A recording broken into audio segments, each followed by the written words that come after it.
గారు, బట్టి విక్రమార్క గారు, మా మంత్రివర్గ సభ్యులు, మా ఎమ్మెల్యేలు, ఎంపీలు, ఎమ్మెల్సీలు అందరం కూడా చిత్తశుద్ధితో ఉన్నాం కాబట్టే సంవత్సరంన్నర కాలంగా ఎన్నికలు జరగకుండా 80% 42% రిజర్వేషన్ పోవాలని తపనతోనే ఇంత ప్రయాసకు ఓర్చి ఇన్ని రకాల ప్రయత్నాలు చేసినాం.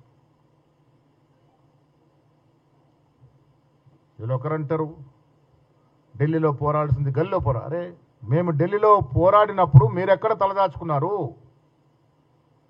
యావత్ క్యాబినెట్, తెలంగాణ కాంగ్రెస్ ఎమ్మెల్యేలు, ఎమ్మెల్సీలు, ఎంపీలు, డీసీసీ అధ్యక్షులు, చైర్మన్ అందరం కట్టకట్టుకొని ఢిల్లీ పోయి ధర్నా చేస్తే ఆనాడు మీరు ఎక్కడికి దాక్కున్నారు?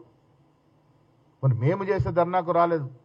బీసీ సంఘాలు కులాలకు అతీతంగా, పార్టీలకు అతీతంగా వారు ధర్నా చేస్తే ఈ రాజకీయ పార్టీలు బీజేపీ, బీఆర్ఎస్ పార్టీ ఎందుకు తోకముడిచి తలదాచుకున్నారు? రోజు ఇవాళ మా కోర్టులోకి సీనియర్ నాయకులైనటువంటి వయసు నిమిత్తం లేకుండా హనుమంతరావు గారు, కేశవరావు గారు ఇంప్లీడ్ అవుతే ఈ రెండు పార్టీల నుంచి ఒక్క నాయకుడు కూడా ఇంప్లీడ్ కాలే.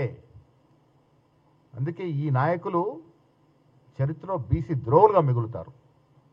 ఇవాళ కోర్టు తీర్పు వచ్చినాక ఇష్టారాజ్యంగా మాట్లాడుతూ ఉన్నారు. మీకు చిత్తశుద్ధి లేరు, మీరు బీసీ రిజర్వేషన్ వ్యతిరేకులు.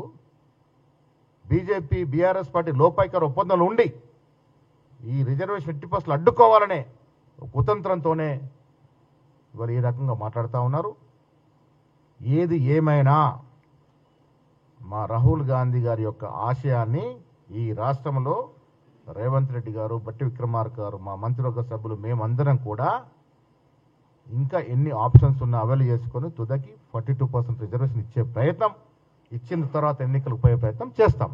ఇప్పుడు ఈ కుల సర్వెన్స్ మొదలుకొని తెలంగాణలో కాంగ్రెస్ పార్టీ అధికారంలోకి వచ్చిన తర్వాత మేము బీసీలకు రిజర్వేషన్ ఇవ్వాలని తపనతో తీసుకున్న కార్యక్రమాలన్నిటి మీద కూడా మా గౌరవ డిప్యూటీ సీఎం గారు మీకు వివరిస్తారు.